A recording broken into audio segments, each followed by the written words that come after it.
It began as a quiet evening at Clarence's house, a place usually calm and orderly. King Charles sat alone in his familiar study, a warm yellow light falling softly on the papers in front of him. In his hands was a freshly delivered newspaper, and as he read the headlines, a chill ran through him. Princess Catherine, the Duchess of Cambridge, had once again become the subject of harsh media attention. The articles were not ordinary gossip pieces. They accused her of being a bad mother, suggested she was hiding a child that no one in the royal family knew about, and implied that she was somehow failing in her responsibilities. Charles felt the weight of the words, not because of their cruelty, but because of their precision. The information in the papers was far too detailed to have come from ordinary journalists or paparazzi. These were secrets that only family members or insiders could know. For years, Catherine had been a symbol of stability and hope within the British royal family. She represented a future the public admired and trusted. The contrast with Queen Camilla was stark. Camilla, although the Queen, had always faced criticism, and the media often compared her to Catherine, framing her as someone from the past, while Catherine symbolized the future. In that light, the attacks on Catherine became more than just personal. They threatened the image of the monarchy itself. The articles were not random. They appeared in waves across multiple newspapers at the same time. Each article had small differences in wording, but contained strikingly similar details. They discussed Catherine's daily routines, the education of her children, private remarks from family meetings, and personal conversations she had shared in confidence. Even seasoned journalists were surprised. The royal family is known for strict information control, where even one leak is rare. Yet here were dozens of articles, over a period of 6 months, containing information that should have been private. Charles realized that this was a deliberate attempt to destabilize the image of Catherine, and perhaps even influence the internal dynamics of the family. The speculation about Camilla's involvement began quietly at first. She had been positioned opposite Catherine in terms of public perception for years, and some analysts suggested that if anyone benefited from Catherine's attacks, it might be Camilla. However, those who understood the family knew that it could not be a single person. Only a small circle had access to such private information, and motivation had to be considered alongside opportunity. Amidst this tension, a critical moment occurred. Charles and Prince William held a private conversation, one that was not recorded or publicized. According to insiders, it was not a routine discussion. It was direct, emotional, and heavy with suspicion. William confronted his father about the source of the leaks. Charles, for the first time, could not provide a clear answer. This silence was meaningful. It signaled a realization that someone within their own family could be undermining Catherine. From that moment, William's attitude toward protecting his wife became more decisive. He understood that the attacks on Catherine were no longer mere gossip. They were coordinated, deliberate, and damaging. The media had created a loop. Attack Catherine, the royal family stays silent, public speculation grows, and the attacks intensify. This feedback cycle fueled tension, anxiety, and fear, particularly for Catherine. She had been forced into months of distress, questioning herself and the people closest to her. Her tears were not of fear of the media, but of betrayal by those she trusted the most. Charles listened to William and understood the depth of the threat. This was not just about protecting Catherine as an individual. It was about protecting the future of the monarchy. Every detail of the leaks, every inaccurate claim, every private conversation shared in public was a potential blow to stability. Both father and son realized that direct confrontation without proof could fracture the family even further. They needed a strategic plan to understand who was behind the leaks while avoiding public scandal. The first step was careful observation. A controlled information test was devised, where a false story would be shared within a small, trusted circle. Each person would receive slightly different details, making it possible to trace the source if the story appeared in the press. This method, common in intelligence work but unusual for the royal family, demonstrated the seriousness of the situation. The participants included Charles, William, Catherine, and a few trusted advisors. Camilla was included not because she was confirmed as the source, but because excluding her would have been suspicious, given her position within the family. Over 3 days, the false story appeared online, almost word for word, and the origin could be identified. The result was chilling. It confirmed what Charles and William had feared. Someone in the inner circle had leaked sensitive information, intentionally or through carelessness. The household reacted quietly, without public confrontation, but the atmosphere was tense. The leaks stopped, but the trust within the family was permanently affected. Catherine began to regain some peace, knowing that the family was actively protecting her. William stepped into a more visible role in overseeing family security, media communication, and the safeguarding of sensitive information. Charles, as king, faced the harsh reality that family loyalty and affection do not always align. Power, responsibility, and the duty to protect the monarchy often outweigh personal feelings.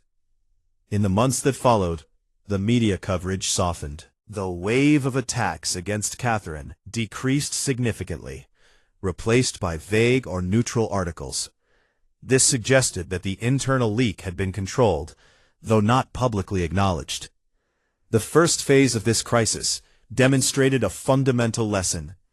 In a family bound to the crown, words and information carry weight far beyond what outsiders can imagine, and trust, once broken, can take years to restore.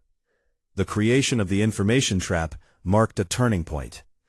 Charles and William understood that acting rashly could worsen the situation, so the approach was deliberate. A false story about Catherine considering a child mental health project overseas was carefully crafted. It was consistent with her public persona, aligned with previous discussions, and entirely plausible. Each participant in the dinner received slightly different details, from locations to timelines and partners involved. The goal was not to punish, but to identify the source of leaks.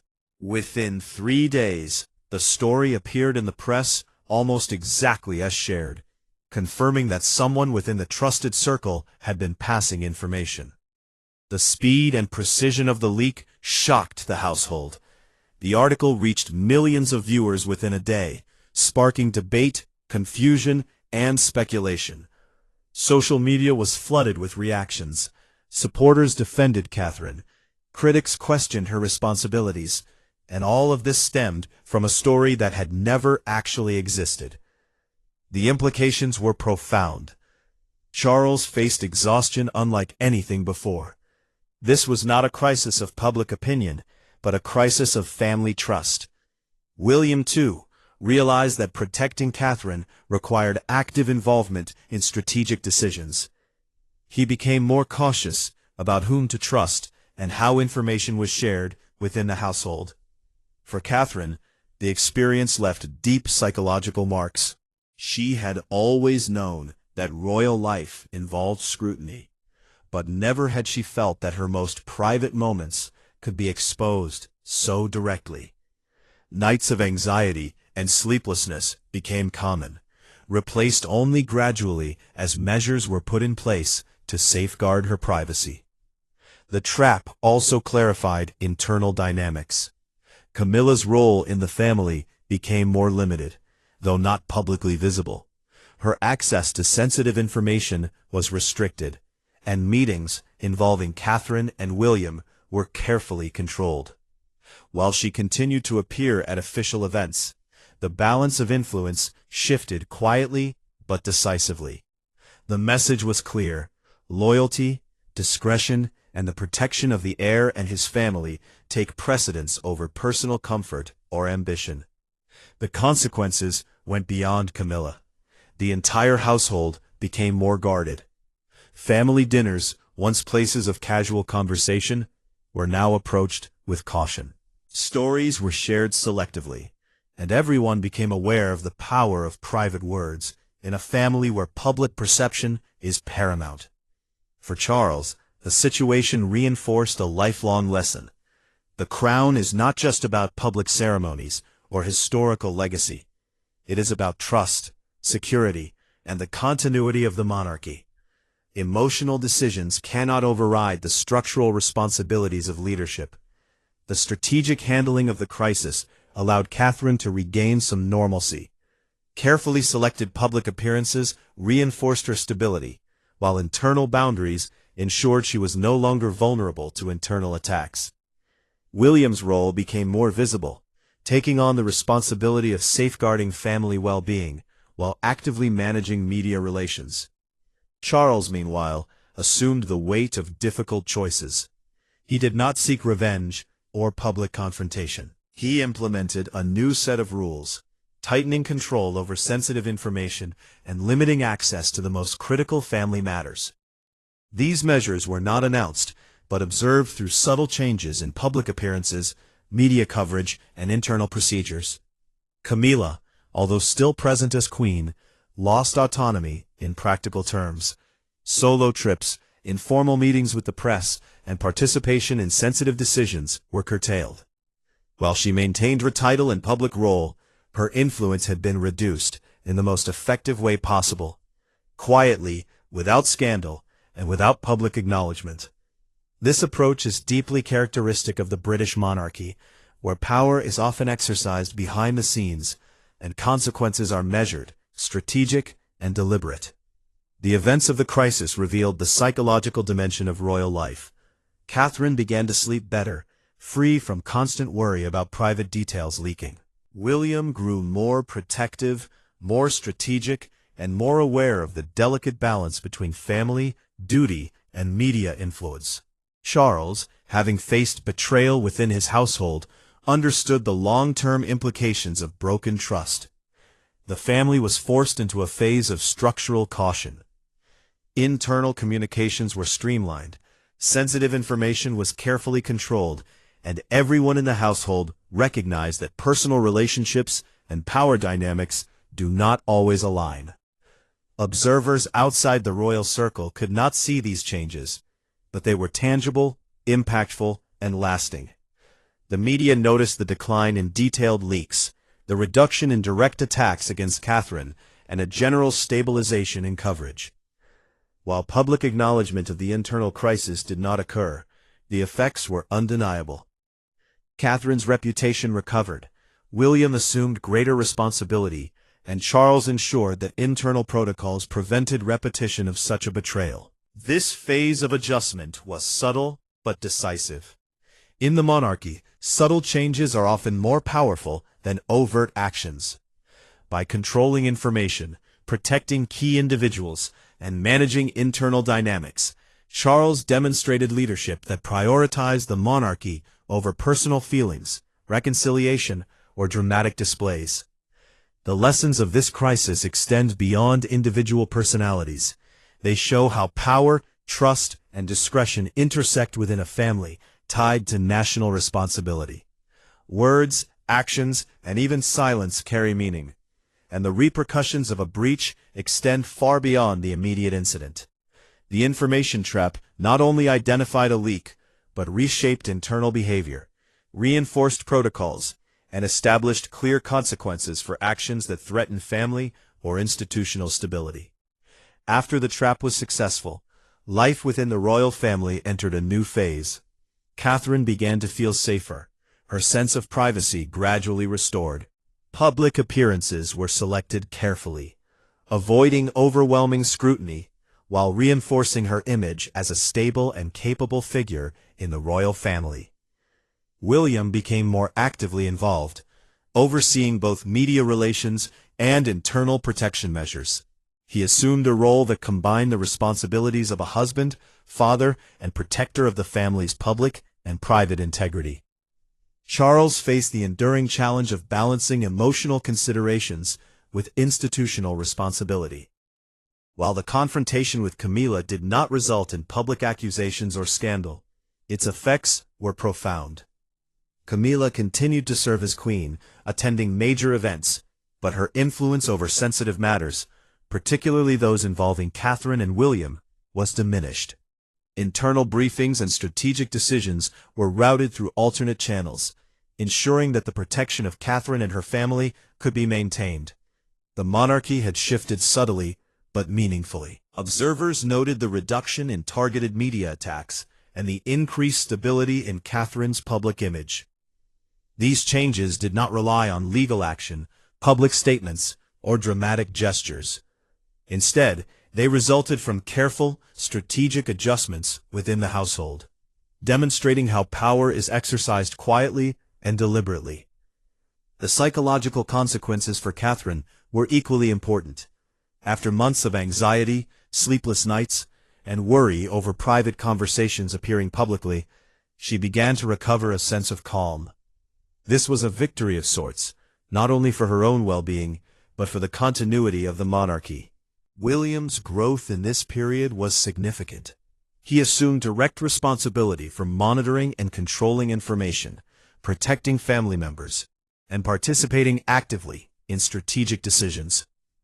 This role marked a subtle but important shift in power, signaling a generational transition within the royal household.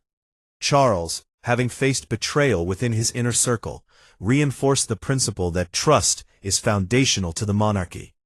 Titles, honors, and formal roles matter less than loyalty and discretion. Actions that breach this trust, whether motivated by emotion, ambition, or self-interest, carry consequences that extend beyond the immediate parties.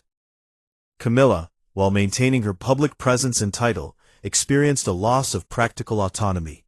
Decisions involving Catherine and William no longer included her in the same way. Informal communications with the press were curtailed, private discussions were closely monitored, and her influence over sensitive family matters was limited. In essence, she remained queen in name, but with diminished operational authority. This outcome illustrates the subtle power dynamics at play in a family where the crown is central. The monarchy operates not through dramatic confrontation, but through strategic management, careful observation, and the quiet enforcement of consequences. The internal lesson was clear. Even those closest to the king and heir are accountable, and breaches of trust cannot be tolerated. Observers note that this period represented a quiet rebalancing of power within the family. Catherine regained her sense of stability and privacy. William assumed a more active and protective role, and Charles exercised authority decisively to safeguard the monarchy. While no public acknowledgement occurred, the effects were visible in reduced media attacks, stabilized public images, and tighter control over internal communications. The crisis also reinforced a broader principle of the monarchy. Words carry weight, and private breaches of trust can have consequences far beyond immediate perception. In a household bound by duty, history, and public scrutiny, every action is measured, and decisions are deliberate. Looking back, this episode demonstrates the intersection of personal relationships, institutional responsibility, and media influence. The handling of the crisis illustrates how subtle actions, careful planning, and strategic oversight can restore balance, protect key figures, and reinforce internal protocols. Charles's choice to prioritize the stability of Catherine and the next generation over personal comfort or reconciliation exemplifies the enduring principle that the monarchy's survival depends on trust, discretion, and the responsible exercise of power. The royal family entered a phase of cautious healing, with lessons learned about privacy, loyalty, and the management of sensitive information. Catherine regained confidence and stability. William emerged as a capable protector, and Charles demonstrated decisive leadership. Camilla's influence diminished quietly but effectively, showing that power can be curtailed without public conflict. In the end, the episode serves as a reminder that in the British monarchy, control, trust, and responsibility are more valuable than any title. The choices made during this period reflect the careful balance of family, duty, and national responsibility. The consequences were not immediate, public, or dramatic, but they were profound. The monarchy had adapted, strengthened, and ensured that the future of the family would be protected. Catherine could live with greater peace. William could exercise authority effectively, and Charles could continue to safeguard the institution he serves. The events, though unseen by most, will continue to shape the internal dynamics of the family for years to come. It is a story of subtle power, quiet vigilance, and the careful management of trust, demonstrating that in a family bound to the crown, the most significant battles are often fought behind closed doors, with silence, strategy, and deliberate action shaping the outcome. After the events of the information leak, the trap, and the quiet restructuring of internal influence, the British royal family entered a period of careful adjustment. While outwardly life appeared normal, privately the household was very different. Family members had learned that words, actions, and even casual conversations carried consequences far beyond what anyone could have imagined. Catherine's sense of security, once fragile, began to improve gradually. She could focus on her public work, her children, and her own well-being, without the constant fear that private details would be exploited by the media. The changes were subtle, but noticeable. Her appearances were planned with attention to privacy and security, and every interaction that could generate leaks was carefully controlled. Meanwhile, William had emerged from this period with a deeper understanding of both his public role and his responsibilities within the family. He became an active guardian of not only Catherine's well-being, but also the integrity of the royal household. He learned to navigate the complex intersection of personal loyalty, family duty, and public scrutiny. His increased involvement meant that decisions regarding sensitive matters were no longer left entirely to tradition or protocol.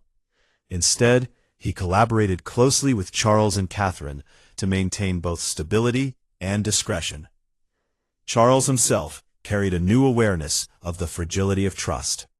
For decades, he had managed crises of public perception, private indiscretions, and the immense pressures of being a monarch. But this event was different. It demonstrated that threats could come from within, from people who were trusted, familiar, and close. The lesson was profound. Loyalty could not be assumed, and protective measures were essential for both family and monarchy. Internal procedures were strengthened. Family dinners, once spaces of casual conversation, were now structured with purpose. Sensitive topics were addressed only when necessary, and even trusted advisors were given information carefully, with clear boundaries. They were about preserving the integrity of the family and the institution. Camilla, although she continued to hold her title as queen and attended official events, experienced a lasting shift in her role. She was no longer the central figure in matters related to Catherine or the heirs. Her influence, though still present, was limited strategically and carefully. While there was no public scandal or confrontation, the change in her access and autonomy was significant. In essence, she remained part of the family and the monarchy, but had lost the ability to influence certain private matters. This subtle shift is one of the hallmarks of how the British royal family manages internal issues. Public appearances and titles may remain the same, but influence, authority, and decision-making can be quietly realigned when trust is broken. The aftermath also taught the household the importance of discretion in the age of modern media. Information can spread faster than ever, and private details, once leaked, can have long-lasting effects on public perception. By controlling access, implementing verification procedures, and carefully observing behavior, Charles and William were able to stabilize the situation without creating a scandal or drawing unwanted attention. For Catherine, the most important change was psychological. Months of stress, sleepless nights, and worry over public exposure had taken a toll. With the measures in place, she was able to regain a sense of normalcy. She slept better, engaged more confidently in public duties, and could rely on her family to protect her privacy. This stability reinforced her role as a trusted figure in the monarchy, not only in the eyes of the public, but also within the household itself. William, too, demonstrated the growth that comes from responsibility. He became a guardian, not just of Catherine and the children, but of the overall structure of the household. He understood that leadership involves vigilance, planning, and sometimes making difficult decisions to protect those you love. Charles, for his part, balanced personal emotions with duty. He understood Camilla's feelings, acknowledged the history and complexities of their relationship, and yet prioritized the stability of the family and monarchy above personal comfort. His choices reflected a strategic understanding of power. Loyalty and discretion are more valuable than titles, and protection of the heirs is the highest responsibility. Over time, the media noticed changes as well. Detailed leaks slowed dramatically, aggressive articles targeting Catherine nearly disappeared, and coverage shifted to a more neutral or supportive tone. Observers understood that the internal dynamics had shifted, even if the public had no direct knowledge of the reasons. The royal household, therefore, had successfully managed the situation. Catherine's image and safety were restored. William became a more capable protector and decision-maker, and Charles reinforced the rules and protocols needed to prevent future breaches. The lessons of this episode extend beyond individual personalities. They demonstrate the complexity of leadership in a family that is also an institution. Personal relationships, emotions, and history must coexist with responsibility, discretion, and the need to protect the monarchy. Every conversation, every decision, and every piece of information must be handled with care. For Camilla, the consequences, though subtle, were enduring. She remained queen in title, but the quiet reduction in her influence was clear. This outcome, though not dramatic or public, demonstrated the careful and deliberate methods by which the royal family manages internal challenges. Power, influence, and authority can be reassigned without conflict, as long as the proper structures are in place. At the same time, the episode reinforced the central principle that trust within the household is fragile and must be preserved. Those who violate it, intentionally or accidentally, face consequences that may not be public, but are meaningful and permanent. In the end, the crisis strengthened the monarchy. It forced a reassessment of communication, loyalty, and control. It ensured that the next generation, Catherine, William, and their children, was protected from internal threats, while also reinforcing the standards and protocols necessary for long-term stability. The family learned to operate with a balance of caution and confidence, knowing that every word, every action, and every shared secret could carry weight. This period marked a quiet transformation. Catherine regained her peace, William matured into a protective and strategic figure, and Charles demonstrated the ability to lead decisively without public drama. Camilla's role shifted quietly, her influence reduced without scandal, illustrating the subtle methods of power in a monarchy where titles alone do not define authority. The story, while unseen by most, will shape the royal household for years. Lessons about trust, discretion, and careful management of information will remain central to family decisions. The monarchy's survival relies not only on public image or tradition, but on internal vigilance and the careful protection of those at its core. Re-experience underscored a timeless truth. In a royal family, the most important battles are not fought in the public eye, but behind closed doors, with strategy, patience, and the careful exercise of authority, ensuring the stability of both family and institution.